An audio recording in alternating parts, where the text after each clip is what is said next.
Excited to get going this week with practice today. After looking at the film of Indiana the first couple days and their first couple games, they got a good team. A couple years into the system on defense, guys on that side flying around, and they're doing a good job with the new coordinator there on offense. So we know going on the road, first conference game in the Big Ten. Every time we play Indiana, it's a tough game. Those guys always come ready to play, and so we got our hands full early on, but looking forward to get going with practice today. We'll open it up for questions. Third row right, Dylan. Benjamin Victor's had a really strong start to the season. What have you seen out of him as looks like he's kind of starting to turn the corner a little bit? Yeah, I think Ben is important for us as we go forward. That one drive, we threw a back shoulder fade to him, and that kind of got us going. He's the X receiver, and if he's in a one-on-one matchup and he can win that one-on-one matchup, then that changes schematically how teams are going to defend us. But he's got to be that guy. He's got to be the Terry McLaurin for us last year, the Paris Campbell and Johnny Dixon, those guys.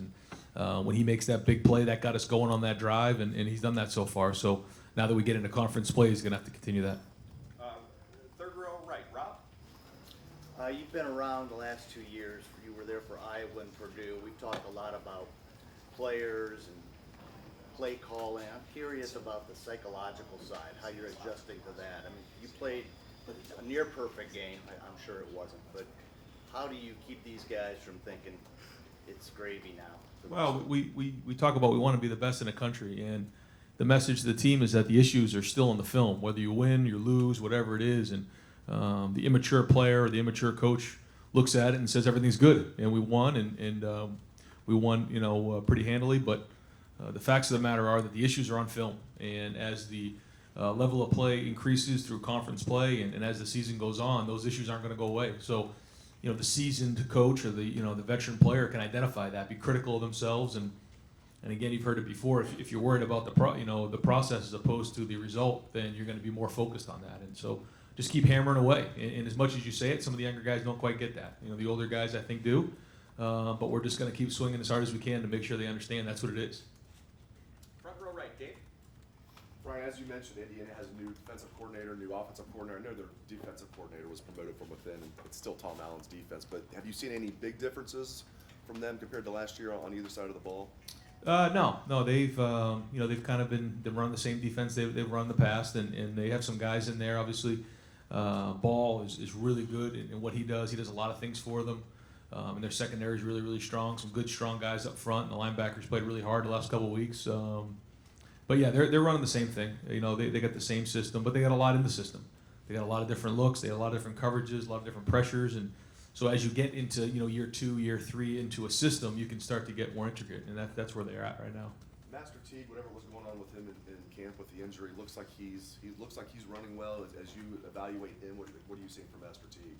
Again, he didn't practice all that much this preseason, so it was hard for him to get into a rhythm. He has run pretty hard on film the last 2 weeks, and if he can continue to practice the way that he has the last couple of weeks, then I think he's going to only improve as it goes on, and we'll feel more comfortable with him, handling more snaps in the game. But it's clear to see that once he gets some momentum going, he can run through contact, and so that's what we're looking for.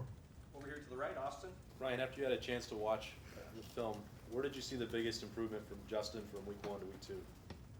I think he kind of picked up from where he left off. Still, made some good decisions. I thought he was, pretty good in the passing game. I still took a couple hits in there that didn't like. He's going to have to learn that way. A couple things in protection as well. Took one bad sack. But overall, I thought, it was a pretty clean game. And, it's the same thing. There's going to be things that show up. He got away with a couple throws that maybe as the competition increases, he won't. But overall, it was solid, and we got to keep building on it. When you take your learning through failure approach with him, the big picture, he's been really successful. 9 touchdowns in a couple of games and all that yardage. How do you teach through the success or manage the expectations as they change and grow? I think that there's no rule book or way to handle that. I think you try to feel it as you go and use your experiences to best figure that out. And I think the good thing is he's had some success the first 2 games, so I think he's got some confidence, which is really important for a quarterback, especially going on the road in a conference game. There's got to be confidence there, and he should have confidence. He's played well the first 2 games. And so, we'll keep building it as we go. But the idea, and I think Mike Yurcich has done an excellent job. Mike has really done a really good job of, putting the game plan together in terms of making it clean, clear, and concise so that Justin can play the way he is on Saturdays. And, Mike's had a great history of quarterbacks. He understands how to prepare a quarterback. And to see the way he's worked with Justin here so far is remarkable. You touched on that going on the road for the first time for him as a starter. What's that like? How does it change things for him? Well, when you go on the road, it's different because you're just not in your normal routine. First off, the noise will be an issue on third down, things like that, and you can't ride the emotional roller coaster. You have to play each play as it goes, but it's different. You got to travel there. You got to stay in the hotel. You're kind of out of your routine, out of your rhythm, and so with that, you have to make sure that as a team we know how to run the ball, take care of the football. We have to stop the run. And then we got to play with toughness, and then that's how you win on the road. Second row left, Bill. Ryan, I think you mentioned this after the game, and it does seem apparent from watching the first 2 that maybe you're not doing as much of the crossers in the passing game as you did last year, and maybe even 2 years ago. Is that just a product of your personnel, how teams are defending you, wanting to try new stuff? Just shed some light on maybe why that's not as much of a focus as it was last year. Yeah, like I said, we have our whole offense in now. What we focus on and what we decide to give Justin is based on a game plan deal, but it's also based on the fact that he's only played 2 games, and that's we have buckets of plays, and one of them is what you're talking about, and we have all those, we have them all, and when it's time is right, we'll use them, but that hasn't been the right game plan that we think in those first couple games, and so we'll continue to install those things as the time is right. We feel like the scheme fits. We have been seeing a lot more zone recently, and so we'll just keep rolling from there. And I know guys like Paris and Terry have elite level speed, and obviously you guys have a fast team here, but what your catch and run ability compared to last year, how different is it? It's hard to tell right now. I'm kind of interested to find out as well as we get going. We've got guys open so far. Guys have been open, and as the level of competition increases, those windows are going to get tight for Justin. The coverage is going to get tighter for the receivers, and so then we're going to have to be able to make those throws and catches with tight coverage, and then also, like you're saying, create yards after catch. And I still don't think we know the answer to that yet because we missed 2 guys and Johnny too. All 3 of those guys were excellent yards after the catch. So, but that's a challenge for our guys on the outside and making sure that we can do that because that was a lot of yardage last year. Right next door, Ari.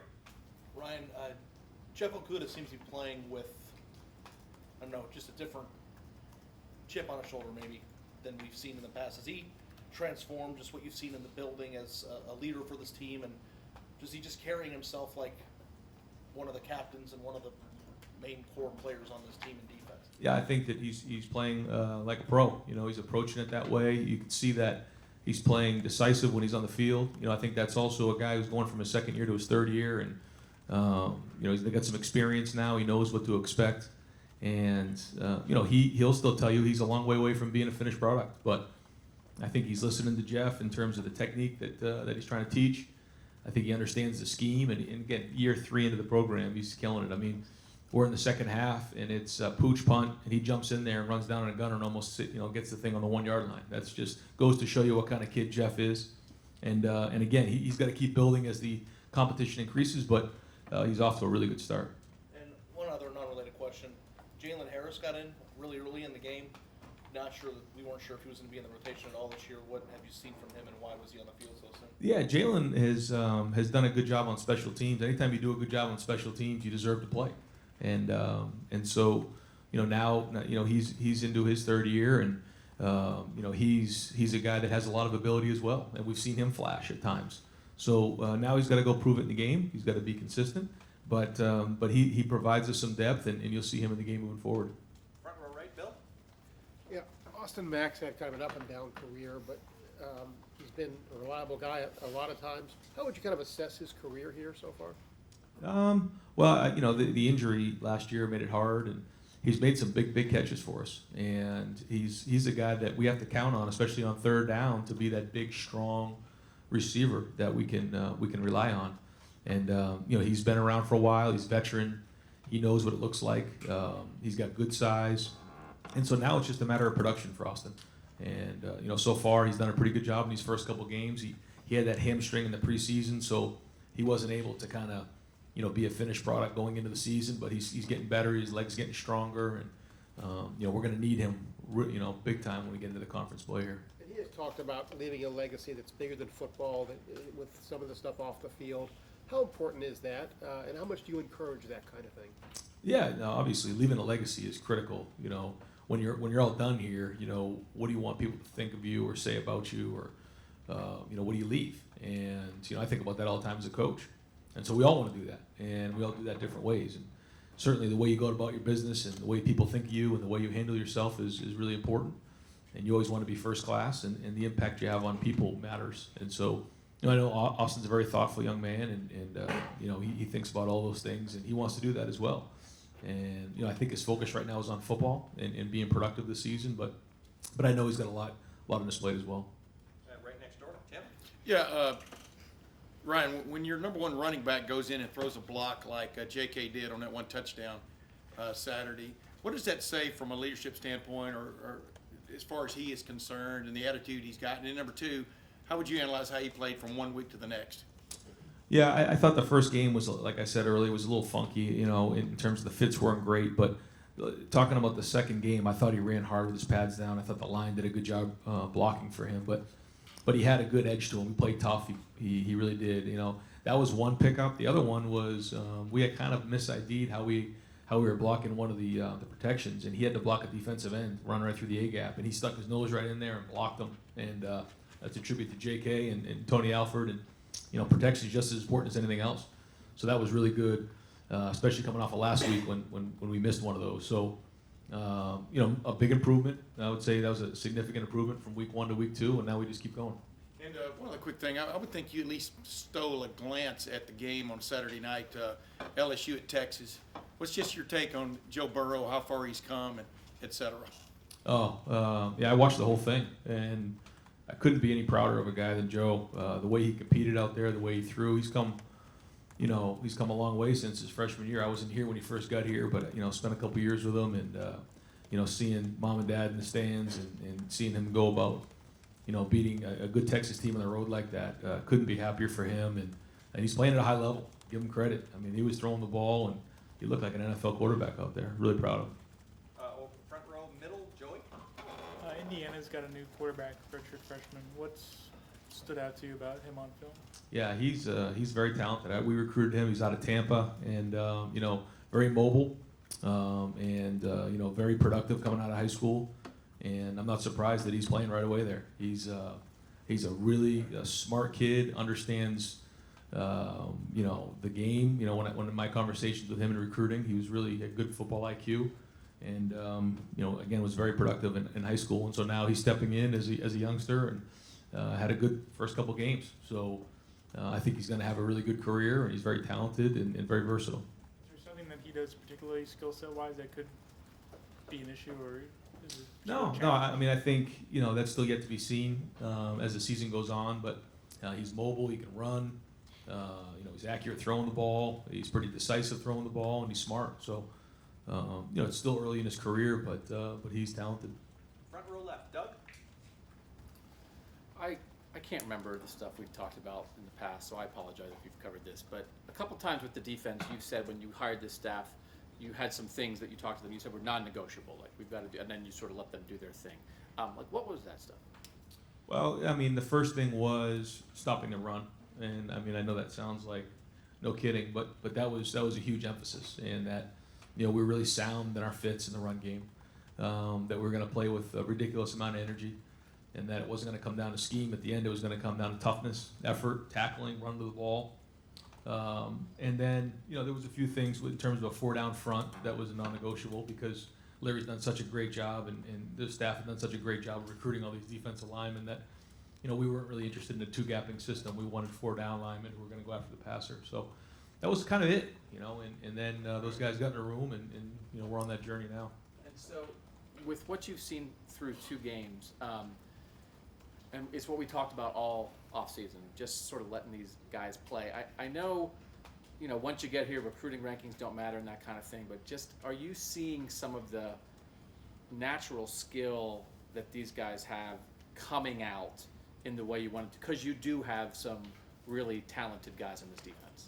Yeah, I think we're right now we're seeing the best version of these guys. I think, again, it's only 2 games, and we haven't had a conference game yet, but I think you're seeing some guys come out of their shell a little bit. You're seeing Malik Harrison show up, and he's had some really tough clips of film, you know, taking on linemen or taking on, I think it was an insert by a tight end, you know, he knocked him down, and, you know, some Pete Werner and, you know, guys running the ball and tackling and being physical. And that's really important. You know, even in the game the other day, you know, the quarterback escapes and he gets like a gain of 8, but he got whacked. I mean, he got tackled and there was like 6 guys running to the ball. And then when Sean Wade comes off the edge and causes that fumble, there was like 6 guys right there. And somehow we didn't get it. I don't know how we didn't get it, but we were there. And if we keep playing like that and keep playing with that kind of pursuit and that kind of toughness, we're going to get more and more turnovers. And I think they believe in it. They feel it right now. And that reminds me, Sean Wade, just like he made a couple pops on some guys. Like, what do you think of what you've seen so far? Very, very talented. Extremely talented. He can do a lot of things. He can play outside. He can play inside. He can blitz. Helps us on special teams. Very, very talented. And I think he's going to have a great year. Second row right, Tony? You may have just answered this question. What's your favorite aspect of this defense? Well, I think I said early on, I think that anytime you've been through some stuff, you know, you've been scarred, and you know, I like that.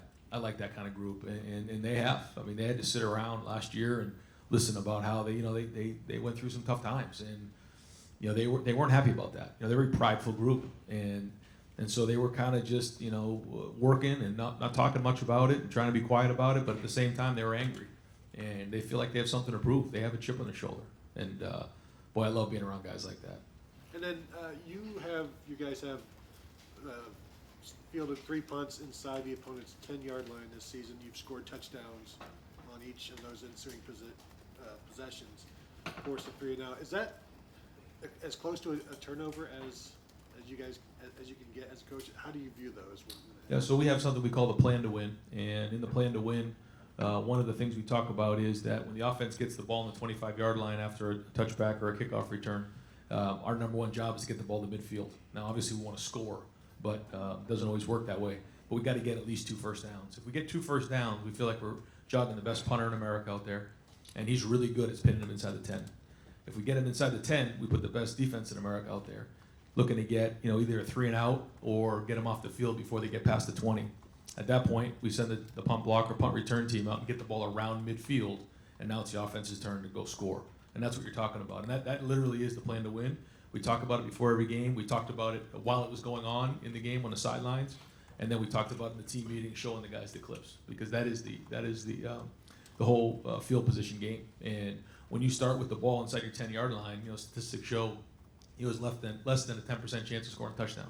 If you get the ball at midfield, it goes through the roof. And so guys understand that here, and that's part of our plan to win. 6th row right, Blake? When Justin won the job, he mentioned that his gauge on his success would come from anticipating in this offense. Now that this quote-unquote preseason phase is over and you're entering conference play, how do you assess his progress with that? Yeah, I think that's for everybody, and I think that's the key to really good play at the highest level of football is when you can anticipate what the defender is going to do or the offensive guy is going to do as opposed to react. That's when you become a great player. When you watch the best in the business, the Drew Breeses and the Tom Brady's and those type of quarterbacks, they already know what you're doing before you do it, and that's when you got them. And Justin's very talented, but that's the goal. We want to get to the point where he knows exactly what's going on before the play, and then it's just a matter of executing the play.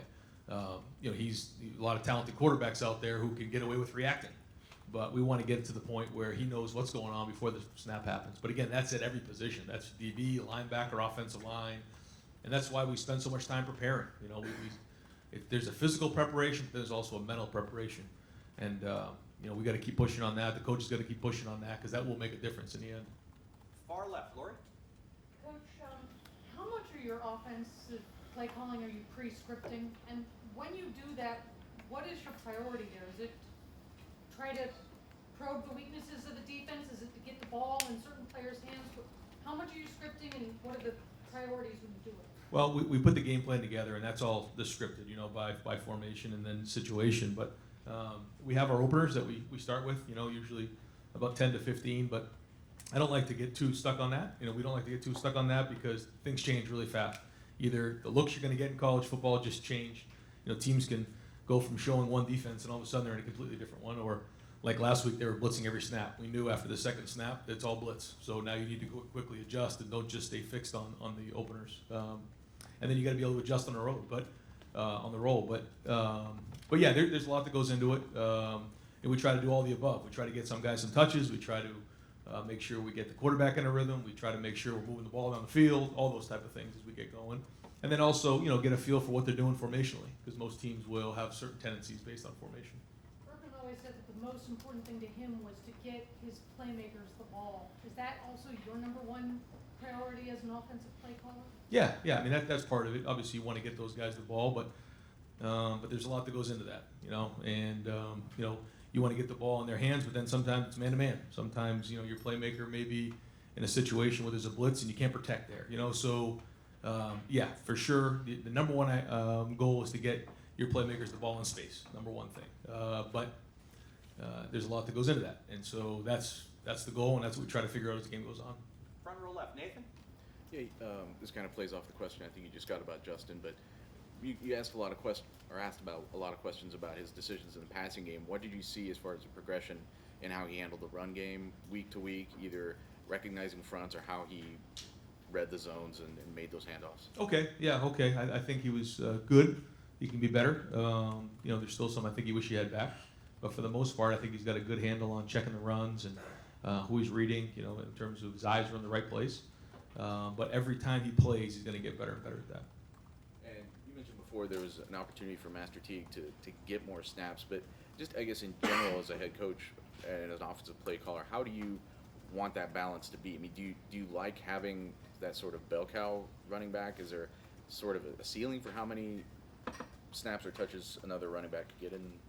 No, I think that J.K. is our number one back. Last year it was kind of a split deal with Mike, but now it's J.K. and then those guys are going to support him. But again, we usually have between 75 and 80 something snaps, so it has to get spread around a little bit. And based on how the game's going, there may be a long drive of 10 plays where we got to roll. Then there's times where we can get in a rhythm and go 4 or 5 plays and score. Another 4 or 5 play drive where you can keep going. So sometimes it just depends on how the game's being played out. But we want those guys to provide some depth, and they're going to have to play for us. Got time for a couple more questions. Second row middle, Bruce? Probably two of Troy Smith's most famous plays here were plays where he scrambled away from pressure against Penn State in 06, against Michigan in 05. You made the comment earlier about Justin and you'd like for him to bad sack, you said. How do you know when it's the right time and when it's not the right time? Yeah, you don't. You try to give him certain parameters, and you got to let him play, and then he watches it and learns. And the guys on the perimeter got to do a better job too of staying with him in the scramble. The play's never over with Justin, so the ball came out with a little bit more rhythm last year with Dwayne. It was kind of 3 and hitch. The ball came out, 2 hitches to check it down, and we were on to the next play. Well, here those guys got to stay alive, and I think we're getting a feel for it. Certainly we don't want to throw the ball down the field late in the middle of the field. We got to be smart with that. So again, can you really control all of it? No, you can't. You got to kind of let it go, but give them certain parameters and then trust them. Every week in college, there's an outcome that blows people's minds because it's a team that shouldn't compete on paper that does. Army almost did with Michigan. Georgia State did with Tennessee. Some people would equate Purdue and Iowa losses the last few years to that kind of a situation where they might have not had a guy you even offered. IU may be that team this year. I'm sure you guys have done self-evaluation of that. In those situations, what's the anatomy of how that happens, and how do you keep it from happening? Well, I think there's a lot to go. I mean, if there was an easy answer to that, it wouldn't happen.